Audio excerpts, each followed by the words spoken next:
Hello, everyone, and welcome. My name is Greg Jericho. I'm the chief economist at the Australian Institute. I'm not sure why I had to look down to find my own title, but welcome to Unparliamentary, our fortnightly show that gives you the scoop on what's happening in federal politics with a special guest journalist. Normally, we'd have Ebony Bennett here, but she is unwell today, so I'm filling in for her.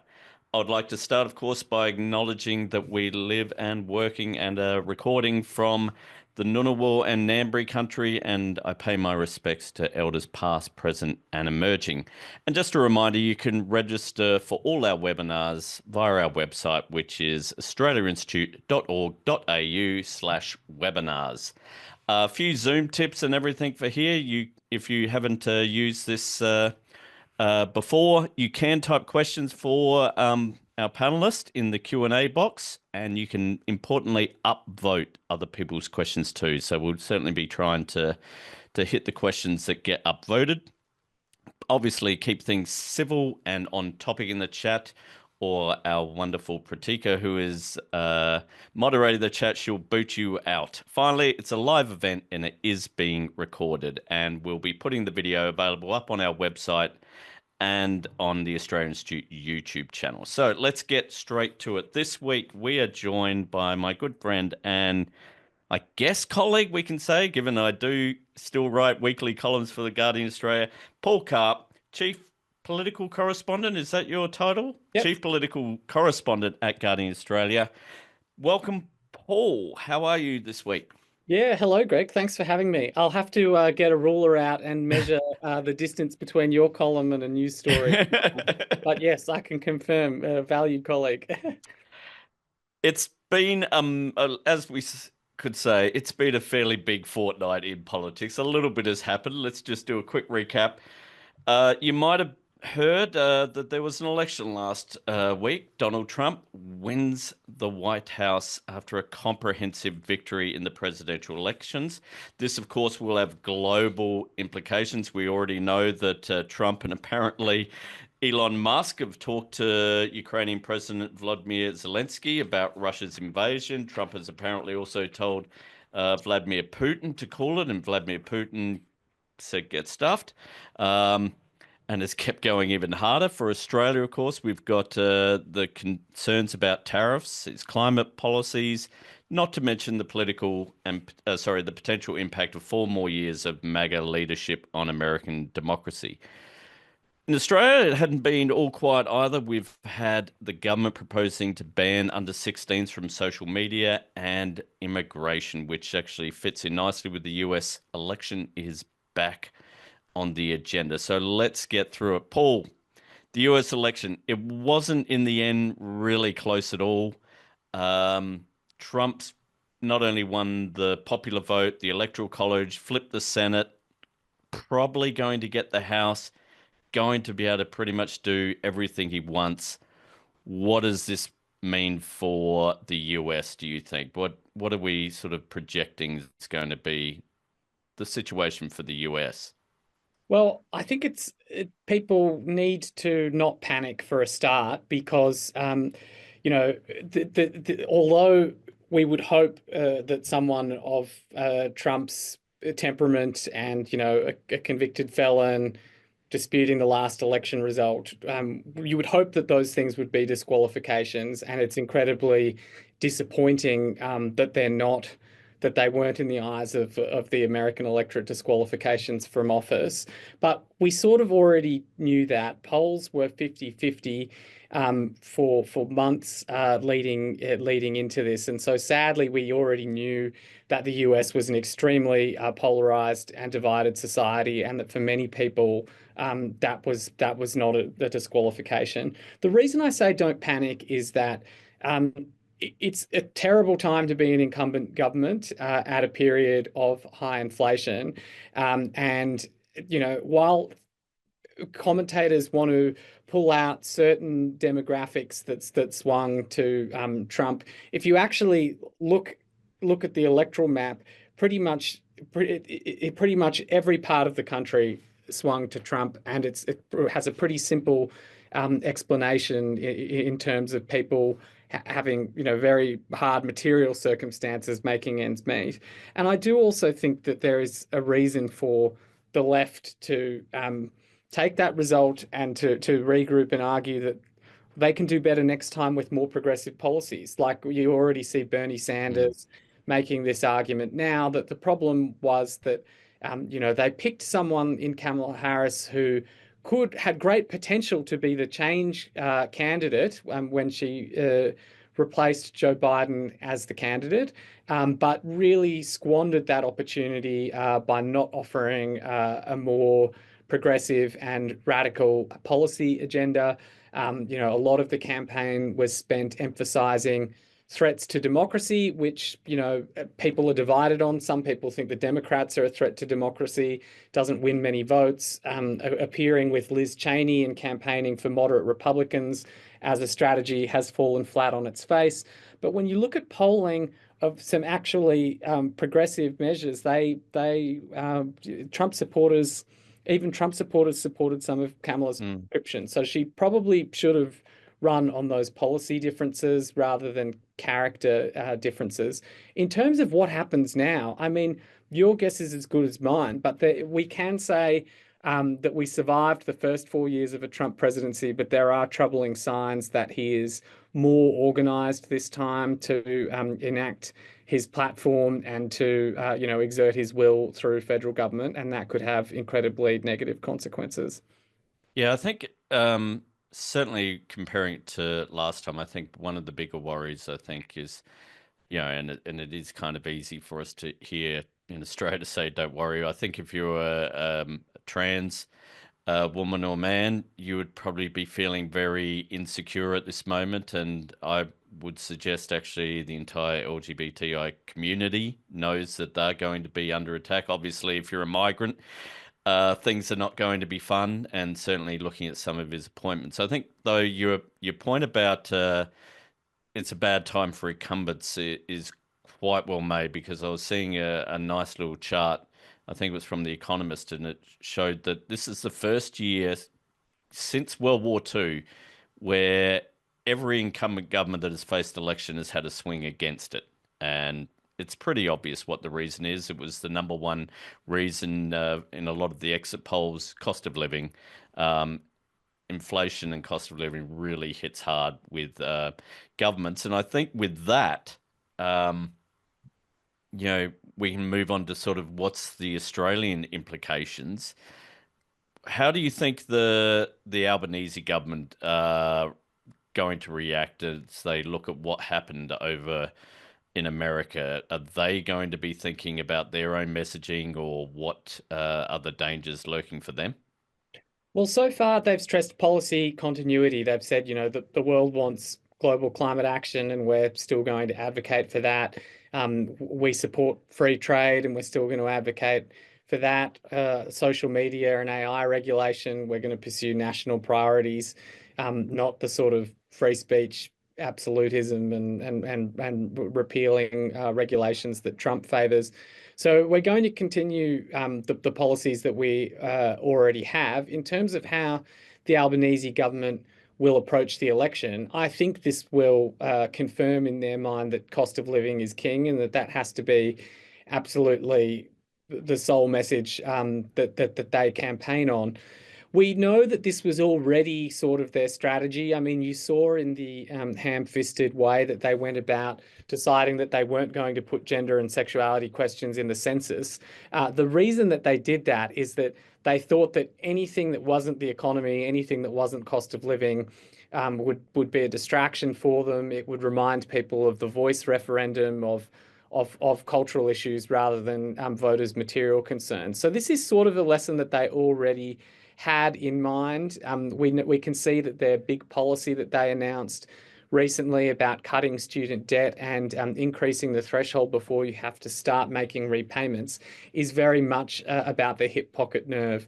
And the way that Anthony Albanese has told Labor caucus that he's going to frame the election is pointing back to Labor achievements, which will include cost of living measures like childcare and revamping the stage 3 tax cuts, pointing ahead to the program for the next term, which will also be cost of living measures, like the help debt changes I just outlined. And the third thing is the risk. And the risk is Peter Dutton. The risk is that nuclear will add to people's energy bills and that the help that's already been given could be taken back. So that's how they're going to approach the election. Cost of living is king.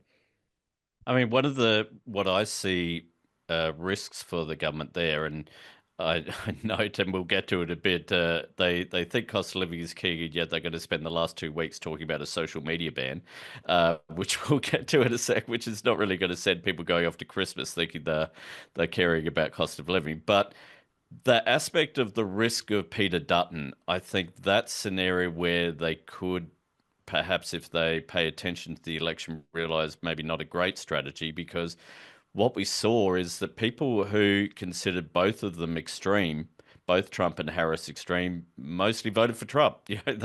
They really the risks are less than actually the wanting change, the wanting actual things done. So it'll be interesting to see how they do that. But I guess then from the other side, what do you think with Peter Dutton? What will he be taking from, if anything, from the election? Obviously, he's already nicely aligned with Donald Trump on talking about migrants. Is that going to be just it? Migrants and cost of living all the way until the election day?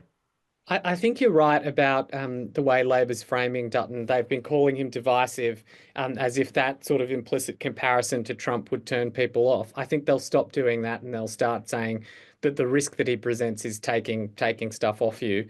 In terms of what Dutton has learnt from the election in the US, it's that Donald Trump started all of his rallies with, "Are you better off now than you were 4 years ago?" And the answer to that for many people is no, because of high inflation. And that particularly grocery prices and housing prices are worse. And so Dutton has been asked today and what he draws from the US election, and he says, well, we've been asking that question for 2.5 years. Are you better off now than you were when Scott Morrison left government? And yes, I think he hasn't been able to be shamed out of the sort of racist undertones or overtones of Mm. continually attacking the number of net arrivals to Australia and linking that to house prices. So there's certainly nothing in this result to discourage him from doing that now. What about I guess the hyper masculine type of campaign we saw from the Republican Party, and also the use of I guess non-traditional media? Do you think that's going to be something that will be pursued here? This sense of let's make this about, you know, kind of that when they're talking about culture wars, certainly talking about kind of men being the head of the family, women not so, and traditional values, and seeking out ways to speak to an audience that kind of wants to hear that. Or is Australia's media not quite there, and you're still better off going to, well, I can't say Ray Hadley because he's retiring, but Paul Murray and other types like that, Ben Fordham and co. Yeah, it's true that the way that Trump made up for not performing as strongly with women was a much stronger performance with men. I'm not sure that would work as well in the Australian context because they have voluntary voting in the US, and so providing red meat to the base to turn people out is more important. Whereas in Australia, compulsory voting means everyone's going to be voting anyway, so you don't see that need to gee people up on the extremes of the political spectrum. I'm also not sure that Gen Z males in particular, who seem to be quite conservative in the US context, I'm not sure that the gender gap is that high in Australia amongst young people. Young people do still tend towards more progressive politics in Australia. That's not to say that there aren't, lots of listeners to the Joe Rogan podcast, or that Andrew Tate doesn't have too much influence. Like I'm sure they do, and I'm sure there are some people that listen to them. But the advantage that the coalition has with men tends to be with older men, not with Gen Z males. So it's not exactly analogous to what's going on in the US, but it is true that Dutton does better with men than women. All right, let's get to some policy, which we always love. The key one, I think, with whenever we talk about America, and I'll get to the tariffs in a sec, but the key one, AUKUS, which now means that the Albanese government is strapped to the suicide vest of Donald Trump with the AUKUS deal. We've seen Bob Carr today really coming out strongly saying, get out of this. Paul Keating as well, longtime critic, has also been going hard on it. And yet we saw on last week the mention of the first conversation that Anthony Albanese had with Donald Trump was about AUKUS and keeping that going. So what's your sense of how the government is going to approach the AUKUS aspect, which ironically, of course, is not popular at all within Labor supporters? So Penny Wong has said that Labor's going to stay the course on AUKUS, and the reason for that is that nuclear submarines, they say, are a sovereign capability. That getting the submarines doesn't necessarily lock us into particular military actions with the US, and it gives us our own capability. So we're going to keep pursuing it. The first sort of blush instinct was that maybe Trump was going to tear up AUKUS because it's somehow a dud deal. I don't think that's correct. I think that us paying the UK and the Mm. US to upgrade their shipyards, to get a few old submarines, and then, in 10 years, when the new ones start being made, they have flexibility about the scheduling of how many and when we get them. Like it actually seems like such a bad deal that Scott Morrison negotiated, that it's possible it survives the Trump presidency because they see how well that they're doing out of it relative to us.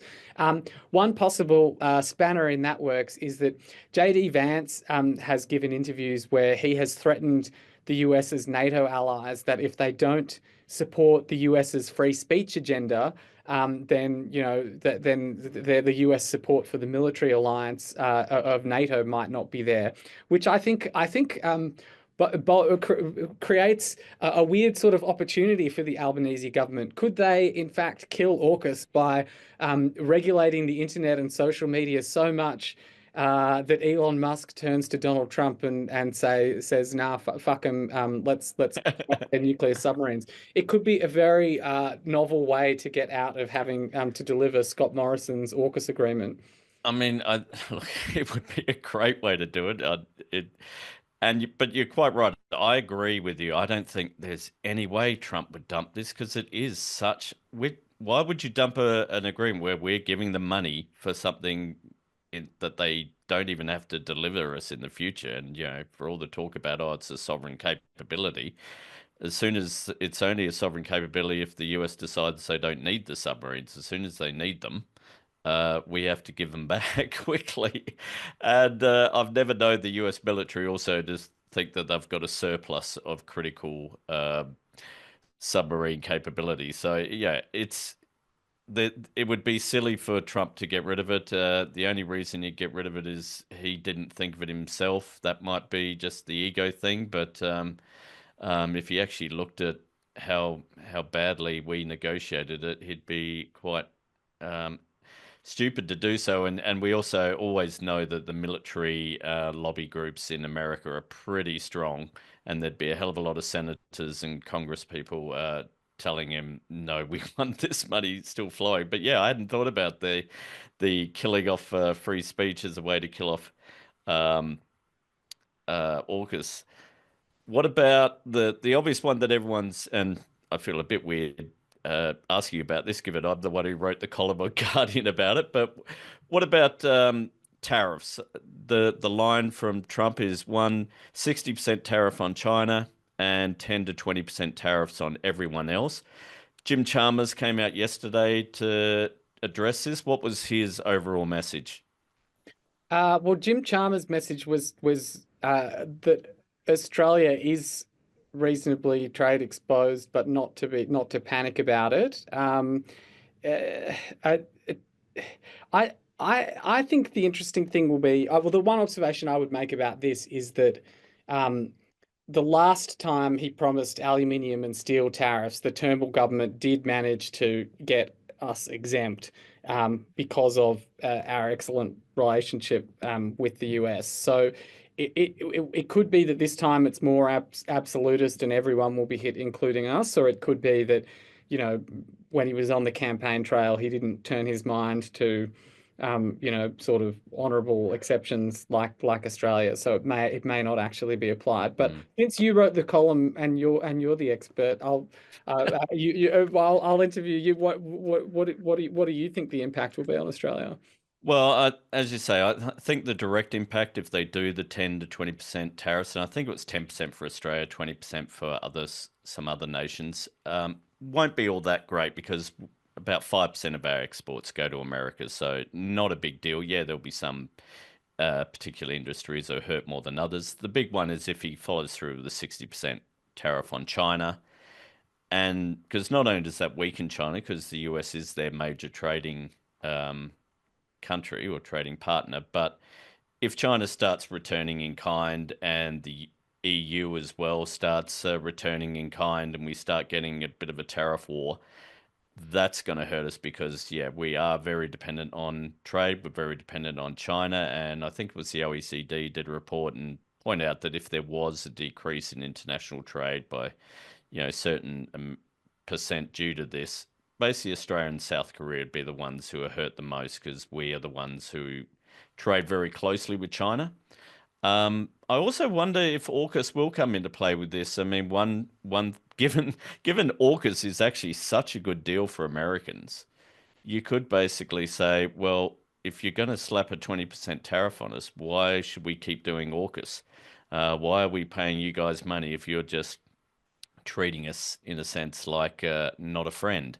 And so that might be the one bargaining chip. But as you say, with the aluminium and steel tariffs, a bit of flattery, Greg Norman over for over for a round of golf goes a long way with the bizarre mind of Trump and how he views power. And he really just wants to be um, lauded to, and told how wonderful he is, and that kind of can get his way. The problem is everyone's going to be doing that. So hopefully Greg Norman is still on his top list, and I think he is because Live Golf was using the one of the Trump golf courses, so I think they're still in good. So that will be the thing. I think the always the thing with Trump is it going to be as bad as it would be if he actually did everything that he says he's going to do?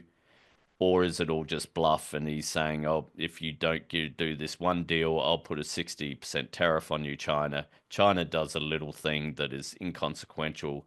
He makes it sound like a great victory and everyone carries on as before. I mean, I think that is a high possibility. A Labor minister privately made the point to me that it depends if he wins any concessions, and they would never say publicly that they agree with him, but that there are concerns about whether China is dumping steel, and if they change their behavior, it might benefit Australian steelmakers. So that it depends whether the outcome is retaliatory tariffs or a concession, really. Yeah, yeah, absolutely. What about climate change? I mean, we know Trump, not a great believer in climate change. We know last time the Paris deal was basically destroyed by him. Right now, the COP is in Azerbaijan in Baku. Um, what are your what are your thoughts about how that's going to affect, especially given, the government likes to pretend it is very strong on, well, I won't say likes to pretend they are very strong, I guess, on getting to net zero by 2050. Chris Bowen talks up big the switch to renewables. How is all this going to affect it, given Trump's very much in the drill baby drill mode? Well, withdrawing the US from the Paris Agreement is a big negative. And if he rolls back clean energy support in the Inflation Reduction Act, that would also be a negative for climate action. I would thoroughly recommend reading my colleague Adam Morton, the environment editor's column on this, because he gives a few points for why, despite that, it might not be as bad as everyone thinks. And he also did an interview with Chris Bowen ahead of the US election, where Bowen made some interesting points as well, which includes that a lot of the climate action is market driven. So, you know, he wasn't able to bring back coal in his first presidency Mm. because of those market signals. Another point Bowen made is that a lot of the action to tackle climate change can be done at a state level in the US rather than at the national level. So climate action will continue. It's just another thing that makes it that little bit more difficult. I mean, one opportunity for Australia, I think, is if Trump does look at drawing back the Inflation Reduction Act, which, despite its name, was mostly about subsidies for renewable manufacturing, and the CHIPS Act, which is what is it, silicon semiconductors, and various things like that, which has really turbocharged the American manufacturing of renewable adjacent sort of products, and has actually sucked in a lot of work from around the world. If Trump pulls back on that, I think really the Australian government should be saying, actually, here's an opportunity for us to fill a bit of the gap, do more on the future made in Australia, actually make it sound like something that is actually a big commitment rather than a lot of sort of off in the never never that a lot of the future made in Australia was. I think, and this, when anyone has asked me about what's going to happen, we always have to remember that even if China starts going slow or even America starts falling, it's not like Australia, the government and the central bank just have to sit around and go, oh, well, we're stuffed. You can react to it. And so it'll be interesting to see whether the government actually thinks here's an opportunity. We can set ourselves up as a place where if you want to manufacture renewable, come on down. The water's nice. So I think there are opportunities. So it'll be interesting to see. And government, if they were looking for a re-election, looking for big ideas, there might be one there. So, but they already have a big idea, Paul. It's social media is bad, especially for anyone under the age of 16, and that is where they are at right now. They've had the national cabinet, got the agreement from all the state leaders. Why is the government doing this? Please explain this to me. What is the Ah, politics? What is the policy? well, my dad asked me the same question over the weekend, and the answer is that there are votes in it. It's popular. Parents are worried about their kids and think that the government can be a solution to that by just stopping the kids from having social media. And it also you need to look at the way that this built up ahead of steam. There was a News Corp campaign called "Let Them Be Kids." State premiers led by Peter Malinauskas were taking the lead on the issue and making clear that they were going to go it alone if there was not federal government action to impose a ban on social media.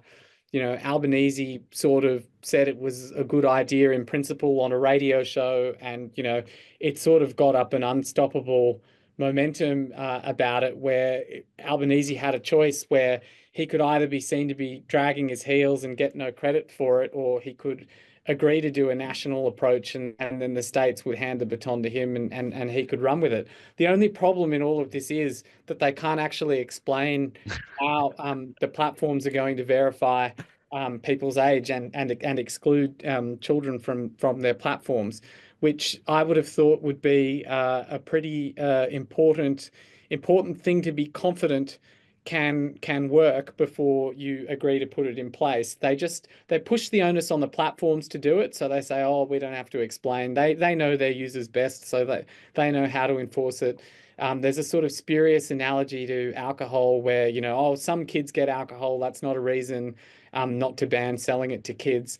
I would suggest in this instance, quite a lot of kids are going to get their hands on social media with VPNs and the like. And the only way to enforce this to have age verification for the whole population. The only way to make sure that you know that someone isn't under the age of 16 is to work out what their actual age is. So everyone over the age of 16 will have to cough up ID, possibly even, grandma or grandpa who can barely connect to the internet as it is. So it's a really hard idea to put into action, but we're just months out from the next federal election. They've got a bill before Parliament. They want to get it through before the end of the year. And then it actually proving impossible to deliver will be a joy to discover in the second term of an Albanese government or the first term of a Peter Dutton government. Yeah, I mean, it's the whole line about it's popular and their votes in it. How many there are or how many it would change is interesting, but I also wonder how many votes are going to be in it once people actually work out. What I don't think they have worked out yet is that the only way you can have a ban on people under 16 is everyone has to prove that they're over 16. And putting in place the age verification for everyone, I do not think is going to be popular. And as you point out, it's no one actually knows how to do it other than give your ID to Elon Musk, which is not going to be popular at all. And there's a reason why no government around the world has done this. But it's it's also a weird sort of politics as well, I think, in that, and it goes back to one of the measures you're referring to, the cutting the 20% off of the HEX debt, which the government is planning on doing, but only as a kind of after the election thing. That's a you vote for us, we'll do it. Whereas this one they're doing, we're saying we'll do it now. Why do you think there is that sense of we need to do this now, and on the notional cost of living aspect, we can make that an election commitment? Well, I think that they probably recognized that Dutton was going to promise to do this. And the opposition haven't really come up with any cost of living policies yet. They can't really explain how they're going to revisit the stage three tax cuts when Labor's already given the money to low and middle income earners. And so the only things that the coalition can promise at the moment seem to be culture war issues about crime and about migration cuts. And I think that this one was shaping up as another freebie that Dutton could promise, and Labor would have to match eventually. So why not just get ahead of it and promise to do the social media ban yourself to try and narrow the contest to cost of living. Like I don't think that it's going to be an issue of contention at the election because both major party leaders agree with it. One more point I would make about the social media ban is that it sounds okay and abstract until you actually drill down to some examples of how young people use social media Mm, and things they will be deprived of. Things like queer kids in rural and regional areas who might not know any other queer people reaching out to their peers on social media for support. Things like Channel 6 News, Leo Puglisi has yeah. pointed out, like, there's no way in hell that, he and his schoolmates could have set up Channel 6 News if there were a social media ban. It appears that YouTube could be caught in the ban because Mm. there's a comment section. And I also wonder on that, like whether this is going to end up as a challenge in the High Court to the implied freedom of political communication, because children don't vote, but receiving information about political issues and organizing the school strike for climate change on Yeah. Facebook and whatever, they do still. You don't have to be a voter in order for a law to infringe the implied freedom of political communication. So I can see this ending up in court as well. Yeah, and I think your point about how kids actually use social media for mental health benefit is one that has been completely ignored. There's been all this talk about it leads bullying and a what I think a fairly spurious link between social media and teenage suicide. And I've seen many more people and researchers pointing out actually for vulnerable people, social media has been a lifesaver because, especially, I think about uh, gay teenagers in rural areas where no, it's 2024, but you're still not putting your head above the parapet there, and you're able to find communities. I think that's one well made. YouTube to me just seems absurd. As soon as I said that, my wife's a school teacher, teaches year six, seven, and eight, and I was just, while I was sort of reading the media release, I just said, "Oh, but do you use YouTube in your teaching?" She goes, "Yeah, all the time. It's massive." And she's like, "Why do you ask?" "Well, they got to ban it." She's like, "Well, that's just kills us." Um, and also, like, among other things, Parliament House is now broadcast on their YouTube channel. So, what kids aren't supposed to watch question. I mean, maybe they should watch Question Time. It's probably not a good use of, not good for their mental health.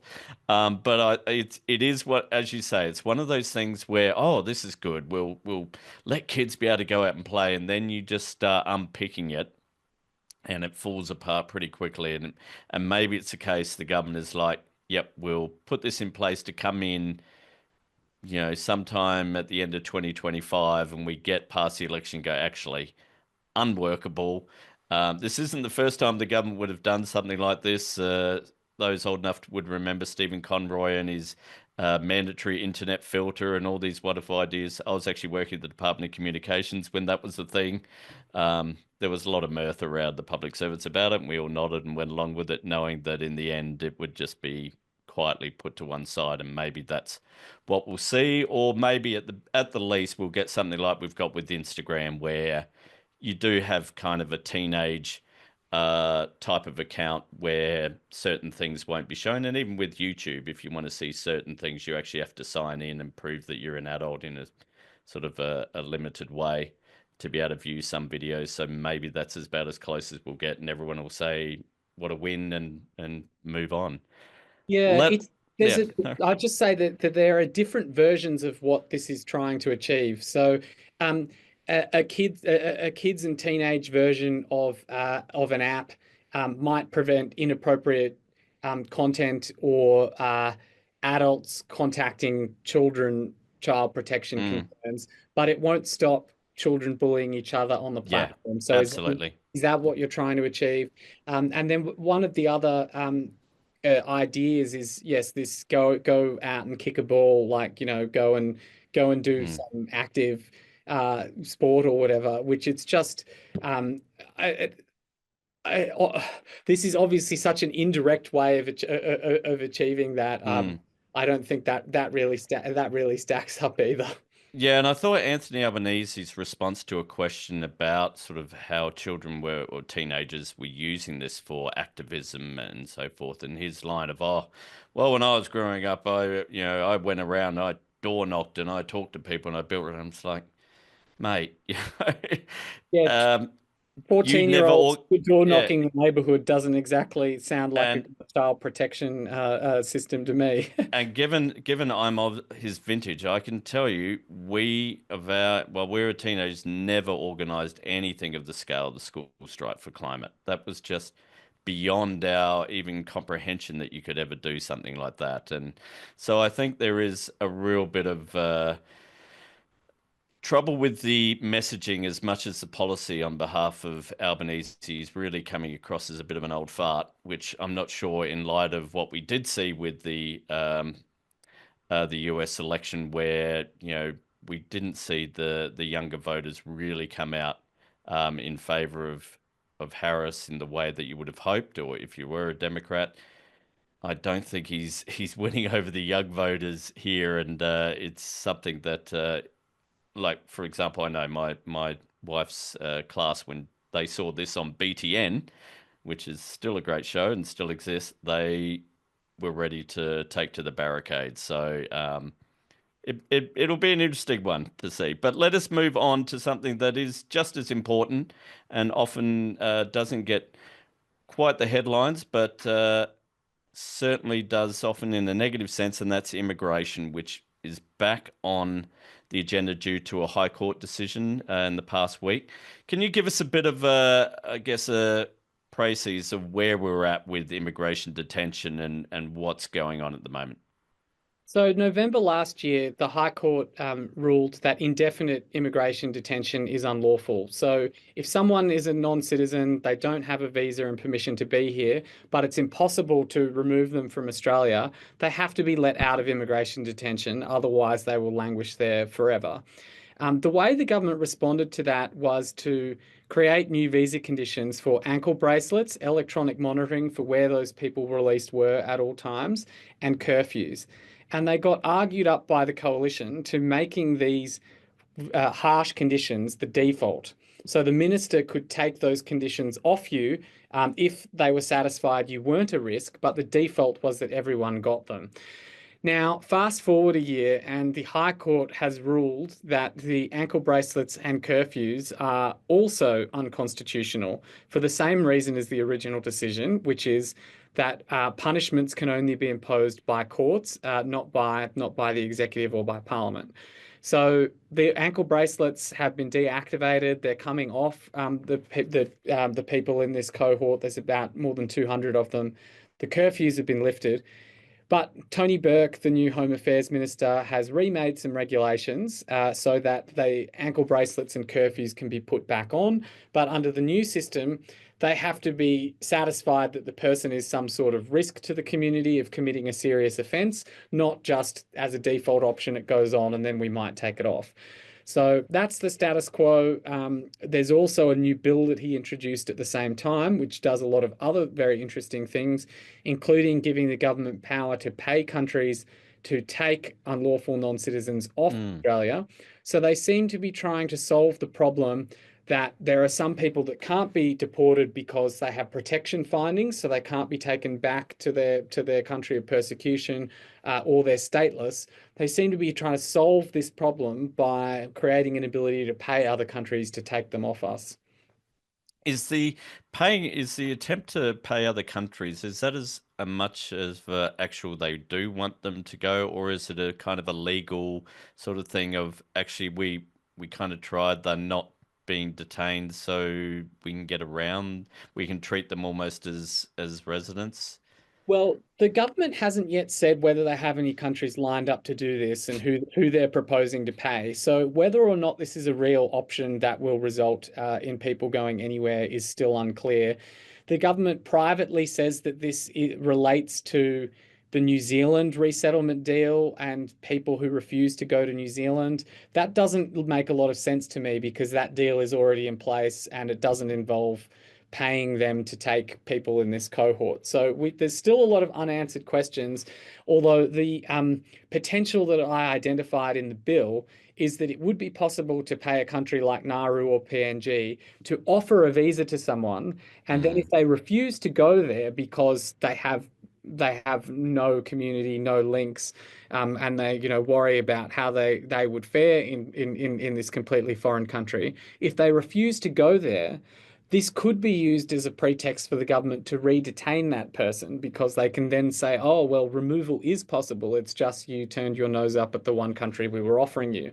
So I think this bill has a very broad application that is yet to be tested. And hopefully when there's a Senate inquiry, we can find out which countries they're talking about.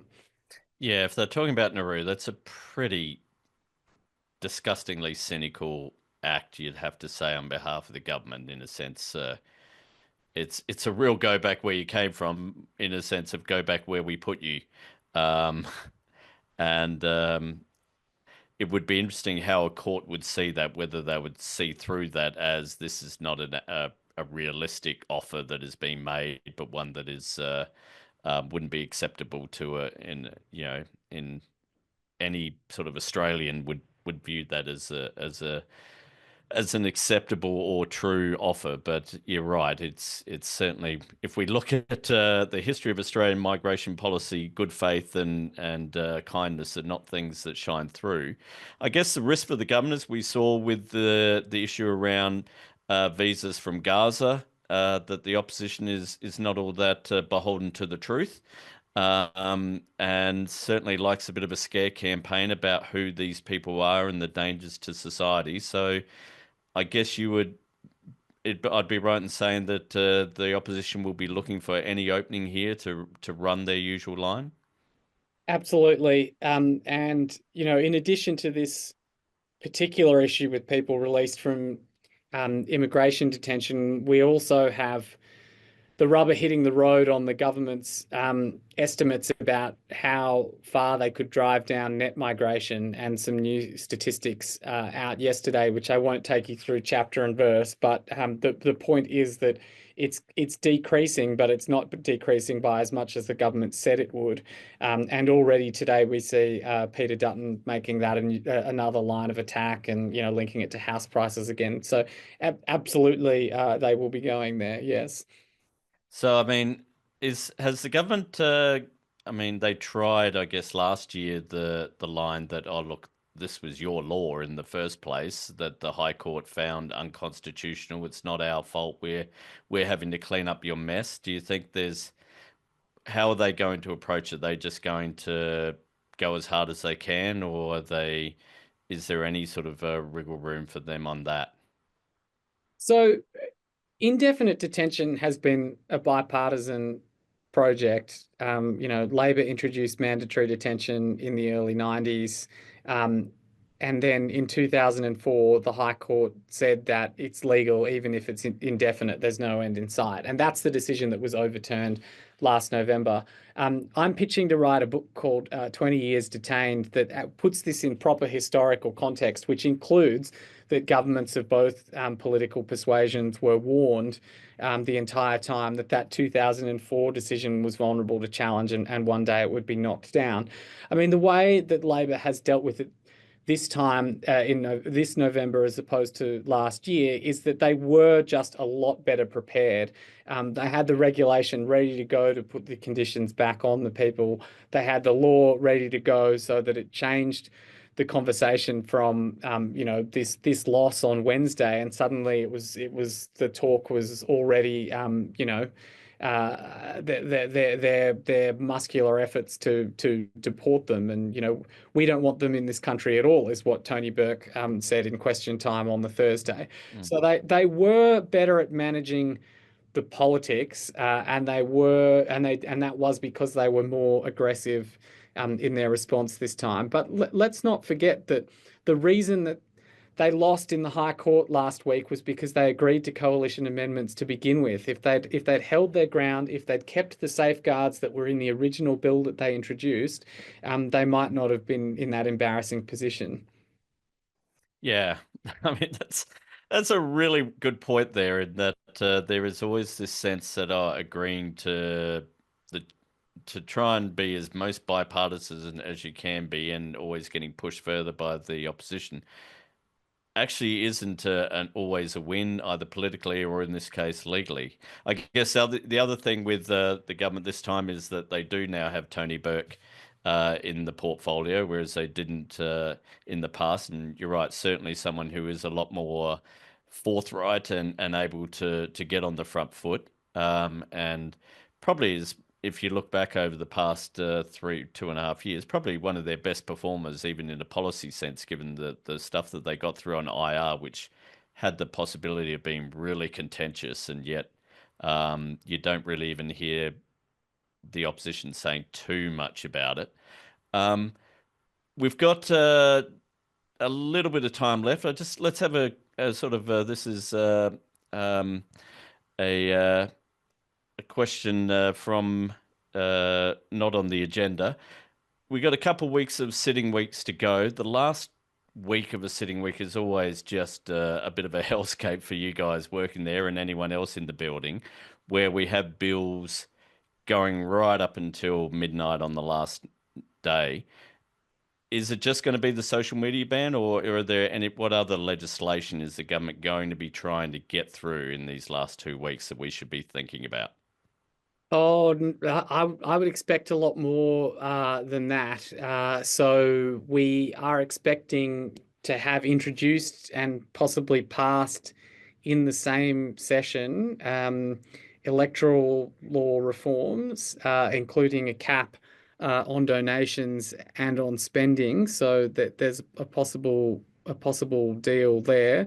Um, we've already mentioned this bill supporting the government's ability to redetain and remove people. That's another one that we're going to see a quick inquiry on and hopefully passage this year. The social media age ban, but then there's a long list of things that are in a world of pain that might easily be blocked, like the mis and disinformation bill, environmental law reforms, long stalled. There are some quick wins that you would expect to get through, like free TAFE. Extending free TAFE to 100,000 places a year was introduced last week. That's one that you might expect to sail through. But we're getting to the point in the term where very little, if anything, is getting through without coalition support. But one thought out of the box that I'll also put on people's agenda, though. Never assume that something is the last week of Parliament, because it's the last scheduled sitting fortnight, the last 2 weeks of November. But we saw last year that they recalled Parliament in December for emergency legislation on electricity prices. And we also saw before the 2016 election that Malcolm Turnbull prorogued Parliament to start a new session of Parliament in order to put industrial relations legislation to a vote, which, when it was rejected again, then formed a trigger for a double dissolution election. So technically, they could come back in December or January with any of their housing bills, like the build to rent tax incentives or the help to buy shared equity scheme. They could come back and put those to another vote. They could go to a double dissolution before Australia Day. So I'm not saying likely, but I'm just saying that there are some options for them in there. I mean, if the Reserve Bank did everyone a favour and cut interest rates in its December meeting, which is the last of the year and the last for February, I think that would raise the likelihood of that rather significantly. The electoral reform changes are really interesting in that I think that's one where we certainly been pointing out just people thinking that donations that are a terrible evil. One of the problems with the government's bill is it kind of entrenches the two-party system. Not great for independence, and so I'd say you'll definitely see the Teals, David Pocock, and others going strongly against that. But probably a case where the Liberals and Labor parties will join together. Is that how you'd see that one? Yeah, so the government insists that there's no deal on this yet, but we'll find out in an absolute hurry that the one has been done, and then it'll be rushed through Parliament, is how you expect it will go. Um, there are a lot of details that we still need to see. I'm very alive to this concern from the crossbench independents and parties, advocacy groups and funding aggregators like Climate 200. I understand their concern about entrenching the two-party system. The extent to which that criticism is true will depend on a few details. Does it increase the amount of public funding to existing political parties? Um, does the reform allow parties to aggregate their spending, or have a per seat cap? So, Mm. for example, the Liberal, the coalition and Labor parties would be benefited by underspending in seats that there's no chance that they're going to win, and then piling their spending into marginal seats. Whereas if you're an independent, you're only running in one seat, so there's no way for you to aggregate your cap like that. The other thing is, how does it prevent people giving small donations to Climate 200 and then Climate 200 giving big donations to a few candidates? So there are a few details that we need to see before we can make firm statements about this being a big stitch up, as the Greens have called it, or entrenching the two major parties. But it's definitely a concern that many stakeholders have. Excellent. And thank you, Paul. We'll have to leave it there. And I think it's a good reminder, even though we are near the end of the year, there is going to be a lot still to come, especially in those last 2 weeks, or maybe last 3 weeks, if Paul is right, and there is a chance of them coming back. we'll wrap it up there. Please, everyone, thank you, Paul, for being here. I'm sorry I haven't actually got your questions. I was looking at some of the questions. There actually weren't too many that were getting upvoted, but I was trying to sort of hit them as we're going, and I was trying to follow the chat, but you guys were all making so many comments I couldn't keep up. Thank you all, though, for listening. I hope you've really enjoyed it. It's been a great chat with Paul. Thank you, everyone. Don't forget to subscribe to Australia Institute on YouTube to catch all our webinars. You'll be able to share this one with your friends and family. Also, remember our podcasts, to subscribe to them on wherever you get your podcasts. The podcasts I do each week, Dollars and Cents. We've got Follow the Money and the great one, After America, which poor Emma Shorters has gone mad over the past fortnight doing one a day, and she's now flying back from America and probably to sleep for about a month. Thank you all for tuning in. We'll see you in a fortnight's time. Have a great one, and we'll see you all later. Cheers. Thanks for watching. If you'd like to keep up to date with all our latest research and work, sign up to our newsletter.